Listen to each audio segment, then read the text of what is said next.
Alors bonjour, dans cette vidéo, je vais vous présenter comment l'analyse syntaxique peut devenir un outil d'autocorrection, mais vraiment comme presque magique. J'ai déjà dit l'analyse syntaxique est logique, mais là j'aimerais dire que l'analyse syntaxique est aussi magique. Donc, il y a une grosse partie du manuel scolaire que je prévois qui porte sur des exercices d'analyse syntaxique qui se complexifient de la première secondaire à la cinquième secondaire. Mais dernièrement, je me suis rendu compte qu'en plus, une fois qu'on est bien entraîné puis qu'on a compris comment ça fonctionne, on peut l'utiliser pour s'auto-corriger et du coup, arrêter de faire des erreurs de syntaxe qui ont une incidence sur la cohérence et la progression du propos. Donc, dans la vidéo précédente, OK, du dossier, sur l'œuf, l'épreuve uniforme du français au cégep, j'ai montré comment mon fils, OK, combien il avait eu et ce qui faisait en sorte de pourquoi il échouait à cet examen-là. Donc, lui, au niveau de la langue, parce qu'ici, il passait, il y avait C, bon, tout ça. Donc, au niveau de la langue, on peut pas faire plus de 30 fautes à l'œuf, OK, pour un texte de 900 mots. Mais lui, ses erreurs, OK, elles étaient surtout cantonnées ici dans la syntaxe et dans la ponctuation. Ce qui fait en sorte que, pareil, probablement, s'il n'avait pas fait toutes ces fautes-là, il y aurait eu probablement un meilleur contenu, au niveau de la qualité de l'argumentation parce que les erreurs de syntaxe ont une incidence sur la qualité du propos. C'est ce que je vais montrer tout à l'heure à partir de 2 phrases d'élèves que j'ai guéries en 24 heures. Et puis du coup, les premières traces que j'avais, tu sais, nous commençons toujours en cinquième secondaire avec la lecture. Bon, on travaille, tout ça, la cohérence du propos en écrivant. Puis après, quand on commence la deuxième étape, ben, on fait un premier texte. Donc les élèves ont fait un premier texte et dans un premier temps, bon, ils ont eu environ entre 47-50. Et puis, dès le deuxième texte, quand j'ai intégré l'outil de l'analyse pour s'auto-corriger, eh bien, les élèves sont passés, ceux que je vais montrer tout à l'heure, là, il y en a une notamment, donc de 30 à 70. Juste parce que là, je vais montrer, la grille de cinquième secondaire qui ne fonctionne pas de la même façon. Donc on a, personnalisation de la tâche, est-ce que l'élève a des connaissances, tout ça. Ce qu'on retrouve aussi de l'autre côté, la cohérence du propos qui est ici, dans un critère seulement, et on a les erreurs de syntaxe. Donc les élèves, c'est certain que s'ils ont environ, je sais pas moi, sommairement du point de vue de la cohérence du propos ici, puis qu'ils ont fait 0 ici, ben ils perdent vraiment beaucoup de points là, parce que c'est 10 plus 25, donc ça fait vraiment 30 points. Donc, un élève qui a 40, probablement, la plupart d'entre eux, vu qu'ils font des erreurs de syntaxe, ça a une incidence sur les erreurs de la cohérence du propos. Donc, au cégep, les erreurs de syntaxe ici vont avoir une incidence sur, pas la structure du texte, mais sur la qualité de l'argumentation, des arguments, des explications. Moi, quand j'ai corrigé au ministère, la case explication, puis les connaissances, tout ça ici, était vraiment, vraiment toujours raté. Bon. Donc maintenant, quels sont les 2 outils principaux que je vais mettre, dans ce qu'on dans la comment qu'on appelle ça? Dans le descriptif de la vidéo avec des liens cliquables. Donc, quels sont les 2 outils que j'ai présentés aux élèves? Et je leur ai dit: «Servez-vous d'abord de ceux-là pour construire des phrases, complexes», parce qu'on peut pas que faire des phrases de base, quand on argumente. Évidemment, on peut pas juste écrire sujet, verbe, complément. Donc, ça prend aussi des phrases complexes avec des phrases subordonnées et des phrases subordonnées complément de phrase avec une variété de sens. Donc, les 2 tableaux, les principaux là, ce sont ceux-là. On a ici donc les 4 types de phrases subordonnées qui existent. Vous allez les retrouver, comme j'ai dit, dans le descriptif de la vidéo. Donc, quels sont les 4 types de phrases complexes? Il y en a pas d'autres, là. Bien, il y a d'autres styles de phrases qu'on peut construire. Des phrases nominales, des phrases infinitives. Mais là, moi, juste dans un but premier, de construire des phrases complexes qui sont correctes et avec lesquelles je peux faire au-delà, ce que je dis souvent à mes élèves et donc les exemples, je vais vous montrer tout à l'heure. Donc, au-delà de l'ajout, parce que souvent les élèves sont cantonnés dans le «et aussi de plus ensuite». Donc, on ne fait qu'ajouter des idées, mais on ne les élabore pas. Ou encore, ils sont un peu dans la cause. Donc, on va avoir plein d'ajouts, puis tout à coup, on a un cadre. Mais en bout de ligne, il n'y a pas vraiment de développement du propos. Donc, les 4 types de phrases principales là, subordonnées, donc les 4 types de phrases complexes qu'on peut faire, on a la relative qui vient compléter un nom comme un adjectif le ferait. Donc, au lieu de dire la nouvelle fille, on dirait la fille qui est nouvelle est trop jolie. Après ça, on peut compléter des verbes et le plus souvent, c'est de façon directe. Donc, je dis quoi? Ben, que la nouvelle est trop jolie. Et là, on a les phrases subordonnées complément de phrase qui, anciennement ou dans la grammaire traditionnelle, on les appelle les phrases circonstancielles. Donc, juste pour la petite histoire, là, les phrases circonstancielles, ça nous vient de quand on a créé les avocats, pour de vrai, dans l'Antiquité grecque, et pour donner les circonstances du crime, donc les circonstances de lieu, de temps, de conditions, etc., on a développé tous les sens que je vais montrer dans l'autre tableau après. Donc, quand la nouvelle est entrée dans la classe, tout le monde l'a trouvé jolie. Donc, quand, un rapport temporel ici. Et puis, on a la belle phrase corrélative là, que moi, je me plais à dire qu'elle établit un rapport mathématique parce que tout est dans tout. Donc, le rapport plus petit, plus grand ou égal, et ici, c'est plus grand. La nouvelle est tellement belle qu'elle pourrait être mannequin. Hein? Donc, c'est un rapport de plus grand. Donc ça, ce sont les 4 types de phrases subordonnées et qu'on peut créer. Et puis, moi, ce que je dis aux élèves, c'est faites attention, comptez les verbes, comptez les conjonctions de subordination, ce que je vais vous montrer tout à l'heure. Et du coup, il ne faudrait pas en mettre plus que 3 verbes, ce qui voudrait dire qu'on aurait 2 phrases subordonnées, hein, 2 phrases complexes liées à une phrase matrice de base. Donc ici, c'est le tableau le plus synthétique possible que j'ai fait concernant les différents sens des P sub CP. Bon, on pourrait m'objecter qu'il y en a d'autres. Oui, j'y suis allée, comme je dis, dans une synthèse. Donc, on a le temps, comme on vient de voir. Là. Nina est arrivée quand Diane partait. Donc, moi, tantôt, c'était quand elle est arrivée. On a la cause, comme je disais. Je ne suis pas venue parce que j'ai eu un empêchement. Bon, on a les comparaisons. Et là, c'est là que ça commence à être intéressant. Hein, on ne peut pas que donner des causes ou faire des ajouts. Là, on peut faire des comparaisons. Antoine ment comme il respire. On peut aussi dire des buts. Hein? Bernard a dit de se coucher tôt pour que le départ se fasse dès l'aube. Les conséquences. Elle avait tout remis en ordre si bien que sa mère ne s'aperçut de rien. On peut se justifier qu'il est une coche au-dessus du parce que. C'est qu'avec la justification vient comme des preuves. Pamela ne peut être soupçonnée du crime puisqu'elle était à Paris le 27 octobre. La condition. Tantôt, je vais montrer un exemple de condition et de justification qui vont venir remplacer le simple ajout et qui, du coup, va donner vraiment plus de sens à la phrase. Vous allez voir. Donc, je t'aimerais si tu prenais plus soin de moi, à condition que, et si l'école fermait, il y aurait encore plus de féminicide, hypothèse. Le mot féminicide, j'aimerais dire, petite parenthèse ici, n'est apparu dans nos dictionnaires qu'en 2015 seulement.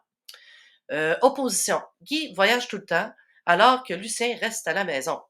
Donc, ce qui est le fun avec l'opposition, on peut le remplacer par un point-virgule quand on veut varier son style. Donc, Guy voyage tout le temps, Lucien reste à la maison. Donc, le point-virgule, il ne sert pas qu'à ça, OK? Mais il sert souvent à mettre une opposition dans une phrase. On peut concéder un point, hein? Même si leur cause est juste, ils ne gagneront pas. Bon, on a concédé que c'était juste, mais ils ne gagneront pas pareil. Excepter, puis faire une restriction, donc, c'est une poupée, hein, attention. On l'avait cousu en différents endroits sans que je m'en aperçoive. OK? Donc, si on se cantonne avec ça, quand on a des erreurs de syntaxe, ben, du coup, je vous jure, je le promets, en 24 heures, c'est comme des modèles, OK? C'est comme quand on veut faire un gâteau, hein? On prend des moules. C'est comme un patron, quand on veut faire de la couture, ben, on prend un patron, OK? Donc, il faut le voir comme ça, c'est vraiment. Puis après, ben là, on pourra varier puis aller dans d'autres types de styles. Donc, voici ce que ça donne dans les deux phrases. Deux élèves qui, dernièrement, grâce à cette façon-là d'aborder la correction de la syntaxe, OK, ont réglé leur problème. Et ce que je veux dire, c'était des allophones. Parce que qui font des erreurs de syntaxe? Ce sont souvent les allophones, bien entendu, mais ce sont aussi qui? Des élèves qui lisent pas beaucoup en français, comme mon garçon. Hein, il a lu, oui, obligé par sa mère, obligé par les profs de français, mais il n'est pas comme sa mère, quelqu'un qui va lire tout le temps. Bon. Donc, il fait des erreurs de syntaxe. Alors voici une phrase typique avec un ajout indu. L'auteur a été pris au dépourvu quand Nina a remarqué quelques détails et suite aux interrogations sans réponse. Donc on a ici hein, une conjonction.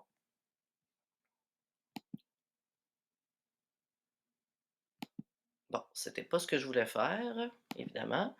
Ce que je voulais dire, je voulais juste encercler la conjonction, puis je voulais dire que ici, et suite aux interrogations, donc ce serait une phrase coordonnée, mais elle est coordonnée indue parce que il n'y a pas de verbe, il n'y a pas de sujet, suite aux interrogations sans réponse. Bon.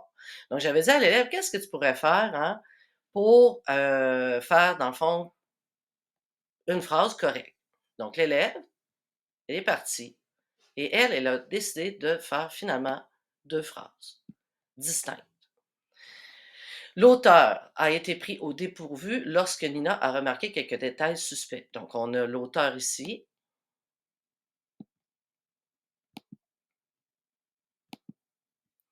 A été pris au dépourvu. On a notre prédicat ici. Et lorsque Nina a remarqué quelques détails suspects. En plus, j'aimerais souligner le fait que la personne aussi a été retravailler quoi? Son vocabulaire. Ici, on avait a remarqué quelques détails, ce qui voulait rien dire. Là, quelques détails. Oh, suspect, on a une caractérisation hein, du mot détail. Et puis, dans l'autre phrase, et suite aux interrogations, c'est devenu point. Elle a donc, fait qu'on a ici un marqueur de relation de conséquence qu'on n'avait pas avant. Hein? Et on a notre sujet, donc une deuxième phrase ici. A, prédicat. J'embarque pas le marqueur de relation, OK? Parce que c'est une vis, c'est comme ça que je l'explique. Donc, elle a continué à l'interroger. On n'était pas obligé de mettre le donc. Elle a mis un donc. On a un autre ici, marqueur de relation, qui vient mettre une opposition. Mais ces questions sont restées sans réponse.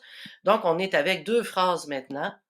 Il n'y avait aucune phrase dans le départ. Au départ, c'est resté sans réponse. Donc, quand on fait aussi, petite, que j'ai oublié de dire, mais quand on fait l'analyse syntaxique pour regarder comment sont construites nos phrases, on n'est pas obligé de mettre toutes les parenthèses et tout ça. On le sait là, qu'ici, pris au dépourvu, parce qu'on s'est tellement entraîné qu'on les connaît, les compléments. Donc, la phrase ici, le ajout ici, qui n'avait ni sujet ni prédicat, est devenu ici un donc, avec une autre phrase, 2 phrases ensemble avec une opposition ici. Tout ça grâce justement à l'analyse syntaxique. Ici, cette phrase-là est un petit peu plus difficile. OK? Vous allez voir, puis c'est encore un problème d'ajout. Effectivement, on peut comprendre que c'est plus qu'un problème de surface et que c'est un traumatisme qu'il a vécu depuis qu'il était jeune. Donc, cet élève-là, je le jure, OK? C'est une élève qui avait 30 elle ne parle pas français. Elle parle anglais. Elle aime beaucoup l'anglais. Elle m'a raconté que dernièrement, elle était allée à New York, elle a parlé anglais tout le long, que quand elle est revenue, elle ne savait plus parler français. OK? Donc, on a 2 marqueurs de relation. On a un effectivement, qui est en lien avec ce qui précédait. Puis, dans la même phrase, on a un et ici. Donc là, j'ai dit, ton et, il ne fonctionne pas parce qu'il n'ajoute rien en réalité. Il va falloir que tu changes ton et pour un autre lien. Donc, on peut comprendre comme ça. Donc, ici, on a un long prédicat. Puis, on a une conjonction de subordination ici comme ça. Je vais la souligner. C'est plus qu'un. Celui-là, c'est un superlatif, on ne le comptera pas. Ici, on en a un autre. Donc, on peut comprendre que c'est une phrase complétive. Hein, si je reviens ici à mon vidéo, les phrases complétives, je te dis que la nouvelle, donc c'est la même chose ici, on peut comprendre que c'est une complétive, que c'est plus qu'un problème. Et là, ici, que c'est un traumatisme. Donc, fait partie, c'est une addition de complétive. Et on en a ici un autre. D'accord? Donc, ici, comme on est pris dans un nom, c'est une subordonnée relative. Donc, ici, subordonnée relative, la fille qui, donc on a une vis pris dans un nom. Donc, quand c'est pris dans un nom, le traumatisme qu'il a vécu. Puis là, ici, oh, attention, je l'avais oublié celle-là. Depuis qu'il était jeune. Hein, ça, c'est une phrase CP. Et depuis que, c'est une locution conjonctive, locution pour 2 mots, conjonction seulement pour un mot, mais locution conjonctive, donc on est dans la conjonction. Puis depuis que, on est dans la temporalité. Donc, si je reviens dans mes phrases subordonnées ici, ce serait en haut. C'est comme un quand ici. Donc, l'élève a 1, 2, 3, 4 phrases subordonnées dans une phrase simple. Je veux dire, dans une phrase complexe où on a une majuscule, puis on termine par un point. Parce que je leur ai dit là, gang, OK, quand toi, tu fais des problèmes de syntaxe, dis-toi qu'une phrase, rappelle-toi de ça, là, hein, majuscule au point. Là, après ça, calcule tes conjonctions, ce qui te dit que, dans le fond, tu as 4 phrases subordonnées ici, c'est trop. Ça t'en prend 3. OK? Vas-y, pas plus que 3. Dis-toi 3, là, c'est le maximum. Donc, l'élève est repartie chez elle. Elle a trouvé la solution par elle-même. Donc, elle a écrit: «Effectivement, on peut comprendre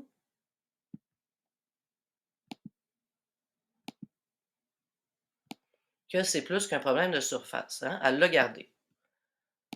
Est-ce que je trouve que c'est bien dit? Pas nécessairement, OK? Moi, je trouve qu'on aurait pu le dire autrement, mais on s'entend-tu que ce qu'on veut là, c'est pas embourber l'esprit d'un élève qui déjà peine à écrire des phrases en français parce que dans sa tête, il pense en anglais. Comprenez-vous? Fait que moi, je dis tout le temps, il faut y aller en étape par étape. Donc ici, on en a un. Et là, elle a changé le et hein, par un puisque, une justification. What the wonderful. Donc la phrase, finalement, c'est devenu une P sub CP de justification. Puisqu'il s'agit d'un traumatisme. Et le depuis, là, depuis qu'il était jeune, on l'a changé en avec un participe présent ici, là, provenant de l'enfance.